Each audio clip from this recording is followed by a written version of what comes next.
Party இருக்கு Pushpa, party இருக்கு.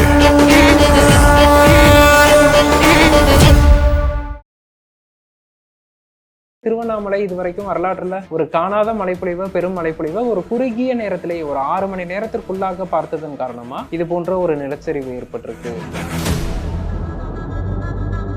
இல்ல இது பாத்தீங்கன்னா திருவண்ணாமலையை பொறுத்தளவுக்கு நிலச்சரிவுங்கிறது இயல்பான ஒண்ணு கிடையாது, நடந்ததே கிடையாது. இதெல்லாம் பாத்தீங்கன்னா ஒரு பாறைகள் நிறைந்த மலைப்பகுதிகள் தான் மண்ணை விட. அப்படி பாறைகள் நிறைந்த பகுதிகள்லாம் அவ்வளவு சீக்கிரம் இது போன்ற ஒரு நிகழ்வுகள் ஏற்படாது. ஆனா இந்த குறுகிய நேரத்துல பெய்த அதீத கனமழை, அதுவும் குறுகிய கால பெருமழை அப்படின்னு தான் சொல்லணும். அதன் காரணமா தான் இவ்வளவு பெரிய தாக்கத்தை ஏற்படுத்தியிருக்கு.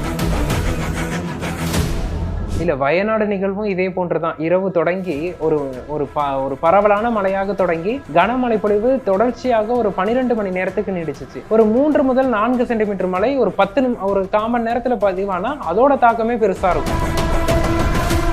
ஆனா இந்த சலனத்தை பொறுத்தளவுக்கு மழைக்கு சாதகமான சலனம்ங்கிறது ஆரம்பம் முதலே தெரிஞ்சிச்சு. பல்வேறு வானிலை காரணிகளால இந்த சலனம் ஆரம்பம் முதலே இதன் போக்கு, இதன் பாதை, பயணிக்கும் விதம் எல்லாமே ஒரு மாறுபட்ட நிகழ்வா தான் இருந்துச்சு. மேலும் கணினி சார்ந்த தரவுகள் ஒருமித்த கருத்துக்கு வரல. அந்த ஒருமித்த கருத்து கிடைக்காததுனாலதான் இவ்வளவு ஒரு குழப்பங்கள் ஏற்பட்டுச்சு. எப்படி பண்ணாரு கரெக்டா துல்லியமா கணிக்க முடியும்? இந்த மாதிரி விஷயங்கள் நடக்கிறதுனால மக்கள் நிறைய பேர் பாதிக்கப்படுறாங்க இல்லையா? இதை முன்னாடியே நம்ம அறிவிச்சிருந்தோம்னா அங்க இருக்க மக்களுக்கு முகாமுக்கோ எங்கேயோ போயிருப்பாங்க. அது அப்படியே நம்ம ஸ்கிரிப்ட் படி எழுதி கொடுக்க முடியாது. வானிலை கணிப்புகளும் ஒவ்வொருத்தருக்குமே வேறுபடும். இது இப்படி மாறலாம். அதே மாதிரி அந்த கணிப்புகள் மாறுபடவும் செய்யும். அப்ப நம்ம கொஞ்சம் முன்னெச்சரிக்கையா கொடுக்கும்போது மக்கள் விமர்சனம் அப்படிங்கறத ஆளாக சொல்லுவாங்க. இப்ப மக்களுக்கு எந்த ரெட் அலர்ட்க்கு நாங்க தயாராகணும், எந்த ரெட் அலர்ட்க்கு நாங்க அலர்ட்டா இருக்கணும், எந்த ரெட் அலர்ட் சாதாரணமான ரெட் அலர்ட் அப்படிங்கிற புரிதல் இல்ல. சென்னை அளவுக்கு போக்கஸ்டா மற்ற மாவட்டங்கள்ல இருக்க மாட்டாங்களோ? சரி, இப்போ பெங்கல் புயல் நிறைய மாவட்டங்கள் பாதிக்கப்பட்டிருந்தது. இப்போ குறிப்பா பாத்தீங்கன்னா இந்த கடலூர், விழுப்புரம், திருவண்ணாமலையிலலாம் லேண்ட்ஸ்லைட்லாம் ஏற்பட்டிருந்தது. ஒரு 7 பேர்கிட்ட உயிரிழந்திருந்தாங்க. திருவண்ணாமலைக்கெல்லாம் எந்த ஒரு முன்னெச்சரிக்கையும் கொடுக்காதனால தான் இந்த மாதிரி பிரச்சனைகள் வந்துடா? இல்ல இந்த புயல் பொறுத்தளவுக்கு ஆரம்பத்திலேருந்தே இது நகர்வு அப்படிங்கிறது மிக மெதுவா இருந்துச்சு. இயல்பாகவே கரையை கடந்த பிறகு வலுவிழக்க தொடங்கிவிடும். ஆனால் இந்த புயலை பொறுத்தளவிற்கு புயலாகவே உட்புற பகுதிகள் நோக்கி நகர்ந்துச்சு. குறிப்பா விழுப்புரம் மாவட்டத்திலேயே 24 மணி நேரத்துக்கிட்ட அது விழுப்புரத்தின் நிலப்பகுதியிலேயே நீடித்து காணப்பட்டது. அதனை தொடர்ந்து திருவண்ணாமலை, கள்ளக்குறிச்சி, சேலம், தருமபுரி, கிருஷ்ணகிரி என்று நகரும் போதும் இதன் தீவிரம் அப்படிங்கிறது வெகுவாக குறையல. ஒரு ஆழ்ந்த காற்றழுத்த தாழ்வு மண்டலமாகவே தொடர்ந்து பயணிச்சதுனால ஒரு அதீத மழைப்பொழிவை குறுகிய நேரத்துல ஏற்படுத்துச்சு. இது திருவண்ணாமலை இதுவரைக்கும் வரலாற்றுல ஒரு காணாத மழைப்பொழிவை, பெரும் மழைப்பொழிவை ஒரு குறுகிய நேரத்திலேயே ஒரு 6 மணி நேரத்திற்குள்ளாக பார்த்ததன் காரணமா இது போன்ற ஒரு நிலச்சரிவு ஏற்பட்டிருக்கு அப்படிங்கிறது. இப்போ திருவண்ணாமலையில நிலச்சரிவு ஏற்படும் போது பாத்தீங்கன்னா எந்த ஒரு முன்னெச்சரிக்கையுமே, ஏன்னா அவங்களாம் மலையை ஒட்டி வாழறாங்க இல்லையா, அவங்களுக்கு எந்த ஒரு முன்னெச்சரிக்கையுமே கொடுக்கலன்றதுதான் காரணமா இருக்கும்ன்ற மாதிரி பேசிட்டு இருக்காங்க இல்லையா? அதனால இல்ல இது பாத்தீங்கன்னா திருவண்ணாமலையை பொறுத்தளவுக்கு நிலச்சரிவுங்கிறது இயல்பான ஒண்ணு கிடையாது. அது அதுவே ஒரு மேற்கு தொடர்ச்சி மலைப்பகுதிகளான நீலகிரி, கோயம்புத்தூரோட வால்பாறை போன்ற பகுதிகள், இது போன்ற ஒரு மேற்கு தொடர்ச்சி மலைப்பகுதிகள்ல அதீத கனமழை அப்படிங்கிறது அவ்வப்போது நிகழும். அதே போல இந்த மண் சரிவு, நிலச்சரிவு அப்படிங்கறத நம்ம பார்த்திருக்கோம். ஆனா திருவண்ணாமலையை பொறுத்தளவுக்கு நடந்ததே கிடையாது.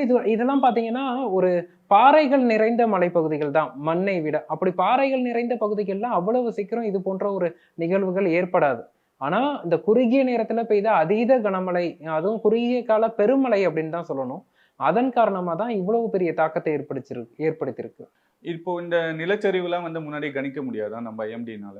அதாவது நிலச்சரிவை கணிக்கிறது ஐஎம்டியால அவங்களோட பார்வையில இது எப்படின்னு எனக்கு தெரியல. ஏன்னா நிலச்சரிவு அப்படிங்கிறது ஏற்படுறது ஒரே நாள்ல ஏற்பட்டுறாது. இதுக்கு ஒரு உதாரணத்துக்கு சொல்லணும்னா, ஒரு நாள் ஒரு 10 சென்டிமீட்டர் அளவுக்கு 1 மணி நேரத்துல மழை பெய்யுதுன்னா அதன் தாக்கம் அப்படிங்கிறது வேற. இதுவே திருவண்ணாமலையில அடுத்து வரக்கூடிய சில நாட்கள்ல ஒரு 3 முதல் 4 சென்டிமீட்டர் மழை ஒரு 1/4 மணி நேரத்துல பதிவானா அதோட தாக்கமே பெருசா இருக்கும். ஏன்னா ஒரு பெரும் மழைப்பொழிவை சந்திச்சிருக்கு. அப்ப மண்ணின் ஈரப்பதம், அந்த மழையின் தீவிரம், மழைப்பொழிவின் நேரம் அப்படின்னு இது பல்வேறு காரணிகள் சம்பந்தப்பட்டதா இருக்கு. அப்படி பார்க்கும்போது இதை வந்து இந்திய வானிலை மையம் மட்டும் சேர்ந்து இதை வந்து கணிக்க முடியாது, இந்த நிலச்சரிவு ஏற்படும் அது போன்ற ஒரு அறிக்கைகள் கொடுக்க முடியுமா அப்படிங்கிறது எனக்கு அது சரியா படலை. ஏன்னா அவர்களை பொறுத்தளவுக்கு எவ்வளவு கனமழை பெய்தால் என்ன மாதிரியான அறிக்கை அப்படிங்கிறது தான் இருக்கு, எச்சரிக்கைங்கிறது தான் இருக்கு. அதாவது மஞ்சள் நிற எச்சரிக்கை அப்படின்னா கனமழை பதிவாகும். கனமழை என்றால் 6 சென்டிமீட்டருக்கு மேல் 12 சென்டிமீட்டருக்குள்ளாக. அதே போல ஆரஞ்சு நிற எச்சரிக்கை, ஆரஞ்சு அலர்ட் அப்படின்னு சொல்லுவாங்க, அது கொடுத்தாங்கன்னா 12 சென்டிமீட்டருக்கு மேல் 20 சென்டிமீட்டருக்குள்ளாக மழை பதிவாகும். ரெட் அலர்ட் அப்படின்னு கொடுத்துட்டாங்கன்னா 20 சென்டிமீட்டருக்கு மேல மழை பதிவாகும். அதுதான் அது குறிக்குது. ஸோ அது 20க்கு மேலே எவ்வளவு பெஞ்சாலுமே அது 20 அந்த ரெட் அலர்ட் தான் குறிக்கும்.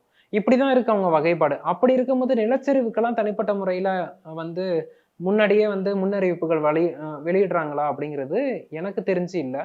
அது வெளியிடக்கூடிய இடத்துல அவங்களும் இல்லைங்கிறது தான் என்னோட வயநாடுக்கு வந்து இதுக்கு முன்னாடி இன்ஃபார்ம் பண்ணியிருந்தோம். ஆனா அவங்க அந்த பிளேஸ்ல வந்து அப்படியே இருந்தாங்கன்ற மாதிரி இன்ஃபர்மேஷன்லாம் அப்போ சொல்லியிருந்தாங்க இல்லையா, வயநாட்டுல நடக்க சொல்ல நிலச்சரிவு. இல்ல, வயநாடு நிகழ்வும் இதே போன்றுதான். இரவு தொடங்கி ஒரு ஒரு பரவலான மழையாக தொடங்கி கனமழை பொழிவு தொடர்ச்சியாக ஒரு 12 மணி நேரத்துக்கு நீடிச்சிச்சு. அந்த 12 மணி நேர கனமழைக்கு முன்னதாக 12 நாட்கள் தொடர்ச்சியான தினசரி மழைப்பொழிவு இருந்துச்சு. அப்ப தினசரி மழை பதிவாகிட்டே இருந்துச்சு. 12வது நாள் தொடர்ச்சியாக 12 மணி நேரத்திற்கு கனமழை. அப்போது மழையின் அளவுங்கிறது குறைவா இருந்துச்சு. ஆனா அங்க இருக்கக்கூடிய மண்ணின் ஈரப்பதம், மேலும் வந்து நீர்நிலைகள்ல இருக்கக்கூடிய தண்ணீர் வெகுவாக நிரம்பி இருந்திருக்கும். அப்படி இருந்த சூழல்ல திடீரென ஒரு நிலச்சரிவு வயநாட்டுல ஏற்பட்டது. அன்றைய தினமும் எனக்கு தெரிஞ்சு ஒரு ஆரஞ்சு அலர்ட் கொடுத்து அது மழை பதிவாக தொடங்கிய பிறகு ரெட் அலர்ட் கொடுத்தாங்க. அதாவது வானிலையை பொறுத்தளவுக்கு தொடர்ந்து 24 மணி நேரமும் கண்காணிக்க வேண்டியது. சில நிகழ்வுகள் வந்து அந்த நிகழ்வுகளுக்கு சில மணி நேரங்களுக்கு முன்னதாக தான் தெரிய வரும்.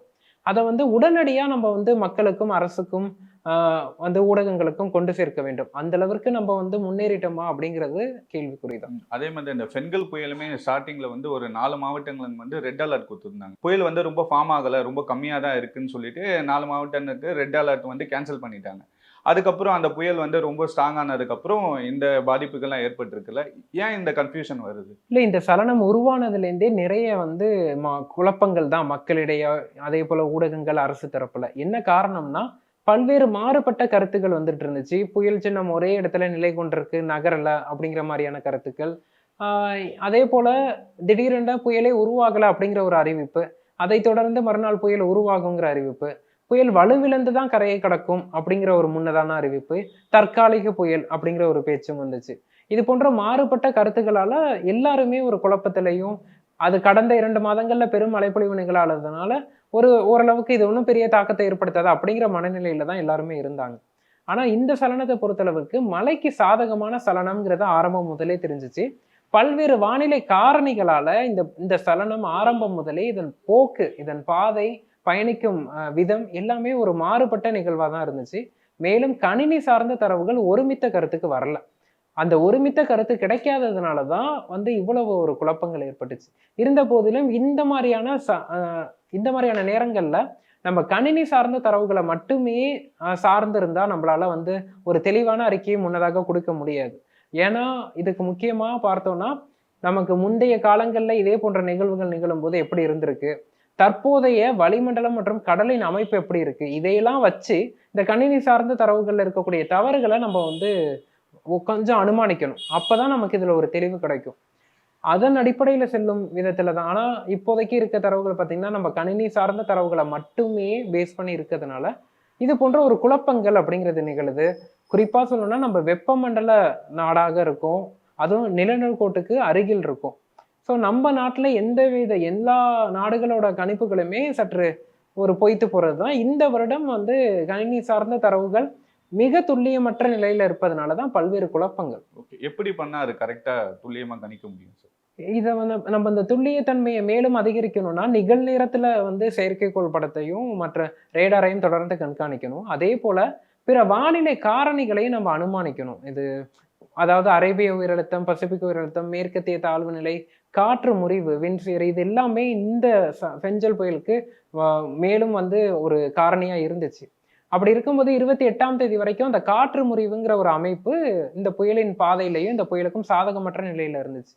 ஆனா 29ஆம் தேதி முதல் இந்த காற்று முறிவு சாதகமாக மாறுவதாக கணினி சார்ந்த தரவுகள் தொடர்ந்து காண்பித்து வந்துச்சு. அப்ப நம்ம கொஞ்சம் பொறுமையா இருக்கணும். புயல் உருவாகலன்னு சொல்லவே கூடாது. ஏன்னா மறுநாள் சாதகமான நிலை மாறும்போது அது ஒரு ஃப்ராக்ஷன் ஆஃப் செகண்ட்ஸ், கொஞ்ச நேரம் அது மாறிடுச்சுனாலே போதும். அதுக்கப்புறம் மற்ற எல்லாமே, அதாவது கடல் சார்ந்த அலைவுகள், பிற காரணிகள் எல்லாமே ஃபேவரா இருக்கு. கடல் வெப்பநிலை அப்படி இருக்கப்போ ஒரே ஒரு பிரச்சனை தானா, அந்த பிரச்சனை சரியாயிட்டுனா ரேப்பிடா அது வலுவடைஞ்சிரும். இதை நம்ம பொறுமையா இருந்து பார்த்துருக்கணும். அது அந்த இடத்துல வந்து எனக்கு அதை பத்தி கருத்து தெரிவிக்க முடியாது, அது ஏன் அப்படி சொன்னாங்கன்னு. ஆனா ஐஎம்டி அப்படி தெரிவித்த போது கூட நாங்க பிரைவேட் வெதர் பிளாகர் சிலர்னாலாம் வந்து புயல் உருவாக வாய்ப்பு இருக்கு அப்படிங்கிறத தொடர்ந்து அந்த பதிவிட்டுட்டு தான் வந்தேன். ஸோ இதுக்கு வந்து நம்ம நேரடியா பதில் சொல்ல முடியல. இந்த மாதிரி விஷயங்கள் நடக்கிறனால மக்கள் நிறைய பேர் பாதிக்கப்படுறாங்க இல்லையா? இதை முன்னாடியே நம்ம அறிவிச்சிருந்தோம்னா அங்க இருக்க மக்களுக்கு ஒரு முகாமுக்கோ எங்கேயோ போயிருப்பாங்க இல்லையா? ஒரு 7 பேர் இப்போ இறந்து போயிருக்காங்க. கண்டிப்பா இதுல வந்து மக்களுக்கும் புரிதல் இல்லை. என்னன்னா இது ஒரு வானிலை அப்படிங்கிறது 24 மணி நேரமும் நம்ம கண்காணிக்க வேண்டியது. அதை சார்ந்து நிறைய அதை அப்படியே நம்ம ஸ்கிரிப்ட் படி எழுதி கொடுக்க முடியாது. இப்போ ஒரு மாவட்டம் பாதிக்குது அப்படின்னா அந்த மாவட்டத்துக்கு மட்டுமே எச்சரிக்கை கொடுக்க முடியாது. அருகில் இருக்கக்கூடிய 2 மாவட்டங்களுக்கு சேர்த்து தான் கொடுக்கணும். ஏன்னா ஒரு நகர்வு தெற்கு பகுதிக்கோ வடக்கு பகுதிக்கோ ஒரு 10 கிலோமீட்டர் மாறினா கூட ஒட்டுமொத்தமா பாதிப்பு மாறிடும். அப்ப ஒரு 3 மாவட்டத்துக்கு சேர்த்து எச்சரிக்கை கொடுக்கும்போது இங்க ரெட் அலர்ட் கொடுத்தாங்க, இங்க ஒண்ணுமே வரல, இதெல்லாம் சும்மா அப்படிங்கிற மாதிரி அவங்க அந்த சீரியஸ்னஸ் புரிஞ்சுக்க மாட்டாங்க. இப்போ உங்களுக்கு எனக்கு உடம்பு முடியல அப்படின்னா ஒரு டாக்டரை பாக்குறோம் அப்படின்னா அவர் ஒரு இதை டயக்னோஸ் பண்ணிட்டு இந்த மாதிரி பிரச்சனை இருக்குன்னு சொல்லுவாரு. இன்னொரு டாக்டரை பார்த்தா அவர் வேற மாதிரி சொல்லுவாரு. அந்த விதங்கள் 2 பேருமே டாக்டர் தான், ஆனா அவர்கள் பார்க்கக்கூடிய விதம் அப்படிங்கிறது வேறுபடும். அதே போலதான் இதுவுமே நம்ம வானிலை கணிப்புகளும் வந்து ஒவ்வொருத்தருக்குமே வேறுபடும், இது இப்படி மாறலாம். அதே மாதிரி அந்த கணிப்புகள் மாறுபடவும் செய்யும். அப்ப நம்ம கொஞ்சம் முன்னெச்சரிக்கையா கொடுக்கும்போது மக்கள் விமர்சனம் அப்படிங்கறது ஆளாகப்படுது. அதனாலயே அவர்களும் எல்லாருக்குமே ஒரு தடுமாற்றம்ங்கிறது வருது, நம்ம அக்யூரேட்டா கொடுக்கணும் அப்படிங்கிற ஒரு இதுல போறப்போ இந்த புரிதலும் வந்து கிடையாது. ஒரு ரெட் அலர்ட்னா எல்லா ரெட் அலர்ட்டுக்கும் இப்ப உதாரணத்துக்கு எல்லா ரெட் அலர்ட்டுக்கும் மழை பெஞ்சிரும்னு சொல்ல முடியாது, அப்படி எடுத்துக்க முடியாது. எல்லா ரெட் அலர்ட்டும் ஒண்ணு கிடையாது. அதாவது 20 சென்டிமீட்டருக்கு மேல மழை பெஞ்சாலே ரெட் அலர்ட் கொடுக்கப்படும். ஆனா நீங்க 20 சென்டிமீட்டருக்கு மேல மழை பெஞ்சா இந்த மாதிரி பாதிப்பு இருக்காது. திருவண்ணாமலையிலயோ கள்ளக்குறிச்சியிலயோ விழுப்புரத்திலேயோ கடலூர்லயோ 50 சென்டிமீட்டருக்கு மேல மழை பதிவானதுனாலதான் இவ்வளவு பெரிய பாதிப்பு. அப்ப ரெட் அலர்ட்ங்கிறது ரெண்டுக்கும் ஒரே மாதிரி கொடுக்குறப்போ ஒண்ணு பெரிய மழை பெய்யறப்ப 20 சென்டிமீட்டர் தான் மழை பெய்யும்னு அவங்க அதுக்கு ப்ரிப்பேர் ஆகுறாங்க. பெரிய மழை பெய்யாம 20 சென்டிமீட்டருக்கு எச்சரிக்கை கொடுக்கப்படும் போது இல்ல இது வந்து பெருவெள்ளம் ஆயிரும்ட்டு பால் பாக்கெட் வரைக்கும் வாங்கிட்டு கொண்டு போய் நம்ம சென்னையில ஒரு போன மாசம் அப்படிதான் பண்ணோம். வேளச்சேரி பிரிட்ஜ்ல பொருட்கள்லாம் வாங்கி வச்சுட்டு வேளச்சேரி பிரிட்ஜ்ல கார்லாம் நிறுத்திட்டு சேஃப்டியா இருந்தோம். ஆனா அன்னைக்கு மழை பெய்யலன்னு இல்ல, அன்னைக்கு மழை பெஞ்சிச்சு. திருவள்ளூர் மாவட்டம் சோழவரத்துல 24 சென்டிமீட்டர் மழை பெஞ்சிச்சு. சென்னைக்கு அந்த அளவுக்கு பாதிப்பு இல்ல, சென்னைக்கு பாதிப்பு இல்ல. ஆனா இதன் அடிப்படையில தான் ரெட் அலர்ட் கொடுக்குது. இப்ப மக்களுக்கு எந்த ரெட் அலர்ட்க்கு நாங்க தயாராகணும், எந்த ரெட் அலர்ட்க்கு நாங்க அலர்ட்டா இருக்கணும், எந்த ரெட் அலர்ட் சாதாரணமான ரெட் அலர்ட் அப்படிங்கிற புரிதல் இல்லை. இதை வந்து கொண்டு வரணும்னா இதை கண்டிப்பா இந்திய வானிலை மையம் தான் அதை மாற்றி அமைக்கணும். இது வந்து ரெட் அலர்ட் அப்படிங்கிறது இந்த காரணத்துக்காக கொடுக்கப்பட்டிருக்கு, மழைப்பொழிவின் தாக்கம் எப்படி இருக்கும், தொடர் மழையாக இருக்கும், 20 சென்டிமீட்டர் தான் இல்லை 30க்கு மேலேயும் மழை பெய்யலாம், தாழ்வான இடங்கள்ல இருக்கவங்க கொஞ்சம் பாதுகாப்பான இடங்களுக்கு மாறுங்க. இதெல்லாம் அவங்க சொன்னாதான் அடித்தட்டு மக்களுக்கும் சென்றடையும். அரசு ஊடகங்களும் வந்து அதற்கு தகுந்த முன்னேற்பாடுகள் எடுப்பாங்க. ஸோ இந்த தெளிவுத்தன்மையை அரசு கொண்டு வர வேண்டியது அரசின் கடமை. அது மாநில அரசாக இருக்கட்டும், மத்திய அரசாக இருக்கட்டும். அதே மாதிரி விழுப்புரத்துலலாம் வந்து ரொம்ப பாதிப்பு அதிகமாகவே இருந்தது. விழுப்புரம், இந்த கடலூர் பகுதிகள்லாம் இதெல்லாம் முன்னெச்சரிக்கை நம்ம கொடுத்துருந்தோமா? கண்டிப்பாக விழுப்புரம், ஏன்னா இது மையமாக வச்சு கரையை கடக்கிறதே மரக்காணம் மகாபலிபுரம் அருகே வந்து மரக்காணத்துல தான் கரையை கிடக்கும். அதன் பிறகு இது விழுப்புரம் மாவட்டம் வழியாக தான் நகருங்கிறது மிக தெளிவா தெரிஞ்சிச்சு. அதன் காரணமா வந்து விழுப்புரம் கடலூர் மாவட்டங்கள்லாம் முன்னெச்சரிக்கை வந்து ரெட் அலர்ட் கொடுக்கப்பட்டது இந்திய வானிலை மையத்தில் இருந்தும். அங்க இருக்கக்கூடிய மாவட்ட ஆட்சியர்களும் தொடர்ந்து வந்து விழிப்போட தான் இருந்தாங்க. புயல் கரையை கடக்கக்கூடிய நேரத்துல நள்ளிரவு 2-3 மணிக்கெல்லாம் இந்த அதீத கனமழை குறுகிய கால பெருமழை புதுச்சேரியில பதிவாகி கொண்டு இருக்கும் போதெல்லாம் விழுப்புரம் மாவட்ட ஆட்சியர் என்கிட்ட தொடர்புல தான் இருந்தாங்க. 2:30 மணிக்கு ஒரு பெருமழை பதிவாகுதுன்னு உடனே இந்த ஸ்பாட்க்கு போயிட்டு ½ அன் ஹவர்ல இங்க பெரிய மழை ரொம்ப அதிகமா இருக்கு, இது இன்னும் மாவட்டத்துல எந்தெந்த பகுதி நோக்கி நகரும், இது எவ்வளவு நேரத்துல நகரும் அப்படிங்கிறதெல்லாம் கேட்டுட்டு டே நைட் தூங்காம அவர் அரசு அதிகாரிகள்லாம் வந்து வேலை பார்த்ததை என்னால உணர முடிஞ்சிச்சு. அப்படி அவர்கள் வேலை பார்த்திருந்தாலும் இது பெரும் மழைப்பொழிவு, 50 சென்டிமீட்டர் 60 சென்டிமீட்டருங்கிறது ஒரு சின்ன மழை கிடையாது. அப்ப அதோட பாதிப்பும் தாக்கமும் இருக்கதான் செய்யுது. அதுல இருந்து நம்ம வெளில வர்றதுக்கும் நாட்கள் ஆகும். ஆனா ஓரளவிற்கு அவர்கள் எச்சரிக்கை எடுத்ததுனாலதான் இதை நம்ம எதிர்கொள்ள முடிஞ்சிச்சு. விழுப்புரம் கடலூர் மாவட்டங்கள்ல பெரும் வந்து உயிர் சேதங்கள் தவிர்க்கப்பட்டுச்சு. இப்போ நம்ம பொதுவா இந்த டிசம்பர் மாசம்னாலே வந்து இப்போ எத்தனை நிமிஷம் வருது? 14. இதுலன்னா ஃபர்ஸ்ட் கொஞ்சம் நிறைய கண்டென்ட் வைஸ் நான் பேசிட்டேன், அதெல்லாம் கொஞ்சம் எடுத்துருங்க. அது அது பார்த்துக்கோங்க. இப்போ டிசம்பர் போயிடலாம். இதுக்கப்புறம் இல்ல இது ஓகே தானே? ரெட் அலர்ட்னா எந்த அளவுக்கு முன்னெச்சரிக்கையா இருக்கணும்ன்றத சொல்லிடுங்க. நம்ம டிசம்பருக்கு போயிடலாம். ஓகே. இப்போ நீங்க சொல்ற மாதிரி பாத்தீங்கன்னா இப்போ மக்கள் வந்து எந்த அளவுக்கு முன்னெச்சரிக்கையா இருக்கணும்? இப்போ நியூஸ்ல ஒரு ரெட் அலர்ட் கொடுக்குறாங்கன்னா எந்த அளவுக்கு முன்னெச்சரிக்கையா இருக்கணும்? ஸோ அது அந்த நிகழ்வை வந்து மக்கள் கொஞ்சம் புரிஞ்சுக்கணும். இது கொஞ்சம் டஃப்பான டாஸ்க் தான். என்னன்னா இப்போ ஓரளவுக்கு மீடியாக்களும் இதை புரிஞ்சுக்க ஆரம்பிச்சுட்டாங்க. இந்த ரெட் அலர்ட்க்கு என்ன மாதிரியான முன்னெச்சரிக்கைங்கிறதையும் தனிப்பட்ட முறையில் கொடுக்க ஆரம்பிச்சுட்டாங்க. அப்போ மீடியாக்கள்ல வரக்கூடிய செய்திகளை பார்த்து தெரிஞ்சுக்க வேண்டியது தான் அந்த தீவிரம் எப்படி இருக்கும், என்ன மாதிரியான முன்னேற்பாடுகள் சொல்றாங்க அப்படிங்கிறது. சில ஊடகங்கள் மிக தெளிவா வானிலைக்காகவே மிக தெளிவான அறிக்கைகள் கொடுக்குறாங்க. ஸோ அதை பார்த்து அவர்கள் தகுந்த முன்னேற்பாடுகள் எடுப்பது நல்லது. அதாவது சில சமயத்துல நானே குறுகிய காலத்துல பெருமழை, குறுகிய காலத்துல தீவிர மழை அப்படிங்கிற ஒரு வார்த்தையை பயன்படுத்துவேன். அப்படி பயன்படுத்தினா இது என்ன பொறுத்தளவுக்கு என்னோட ஃபாலோவர்ஸ்க்கு இது வந்து கொஞ்சம் பாதிக்கக்கூடிய மழை அப்படிங்கிறத நான் தெரியப்படுத்துறது தான். ஸோ எப்போதும் வந்து நம்ம வந்து இத்தனை சென்டிமீட்டர் மழை பதிவாகும், அத்தனை சென்டிமீட்டர் மழை பதிவாகும்னு ஒரு அச்சத்தை மக்கள்கிட்ட ஏற்படுத்த முடியாது. மக்கள் ரொம்ப அது வந்து நம்ம ஒரு மனம் பதற்றம் அடைஞ்சிட்டோம்னா எந்தவித முன்னெச்சரிக்கையுமே எடுக்க முடியாது. அப்ப இதையெல்லாம் இது போன்ற ஒரு முன்னேற்பாடுகளோட இருப்பது தான் நல்லது. எல்லா ரெட் அலர்ட்க்கும் மக்கள் தயாராக தேவையில்லை. சேம் டைம் ஒரு புயல் வருது, ரெட் அலர்ட் கொடுக்குறாங்க குறிப்பிட்ட மாவட்டத்துக்குன்னா கண்டிப்பா அதை எச்சரிக்கையா பார்க்கணும். ஒரு தாழ்வு பகுதியில ரெட் அலர்ட் வருதுன்னா அது எதனால தாழ்வு பகுதிக்கே ரெட் அலர்ட் கொடுத்துருக்காங்க அப்படிங்கிறத அவர்கள் கேட்டு தெரிஞ்சுக்கணும். அப்போது அந்த முன்னேற்பாடுகள் சற்று உதவும். மக்களுமே என்ன கேட்குறாங்கன்னா சென்னை அளவுக்கு ஃபோக்கஸ்டா மற்ற மாவட்டங்களில் இருக்க மாட்டாங்களோ அப்படின்ற ஒரு கேள்வி இருக்கு. சென்னையில வந்து முன்னெச்சரிக்கை நடவடிக்கை நிறைய எடுக்கிறாங்க, சென்னைக்கு வந்து இவ்வளவு விஷயங்கள் நடக்குது.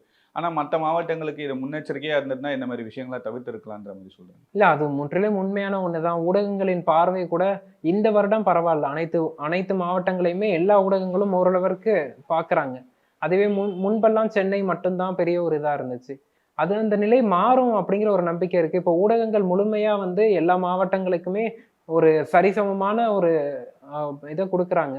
அதே போல அரசுமே வந்து மற்ற மாவட்டங்களுக்கும் ஒரு முன்னெச்சரிக்கையா இருப்பாங்க அப்படிங்கிறது நம்ம வரக்கூடிய நாட்கள்ல பார்ப்போம். ஆனா மாவட்ட ஆட்சியர்கள் வந்து தொடர்ந்து வந்து இந்த வருடம் வந்து நல்ல முறையில செயல்பட்டு இருக்காங்க. குறிப்பா டெல்டா மாவட்டங்கள்லையும் மயிலாடுதுறை, நாகப்பட்டினம், திருவாரூர், தஞ்சாவூர் உள்ளிட்ட மாவட்ட ஆட்சியர்கள்லாம் முன்கூட்டியே நிறையவற்றை வந்து அவங்க இப்போவே வந்து பிளான் பண்ணி செஞ்சுட்டாங்க. எந்தெந்த இடத்துல முகாம்கள் அமைக்கணும், ஒரு வெள்ள பாதிப்பு ஏற்பட்டால் எந்தெந்த இடங்கள்ல வெள்ள பாதிப்பு ஏற்படும். ஸோ இதே மாதிரி கால்வாய்கள் இதெல்லாம் வந்து வடிகால்களை எல்லாம் சரி செய்யறது, இது போன்ற பல்வேறு விதமான நடவடிக்கைகள் இந்த வருடம் எடுத்திருக்காங்க. அதுக்கு வந்து உண்மையிலேயே தமிழகத்தின் மாவட்ட ஆட்சியர்களுக்கு ஒரு நன்றியையும் பாராட்டுகளையும் தெரிவிக்க வேண்டும். பாதிப்புகள் இருக்கதான் செய்யுது, ஆனா அவர்களும் வேலை செஞ்சிருக்காங்க. அதுக்கு நம்ம உரிய ஒரு மதிப்பை கொடுக்கும்போது தான் அவர்கள் மேலும் வந்து செயல்படுவாங்க. பாட்டு இருக்கு புஷ்பா, பாட்டு இருக்கு.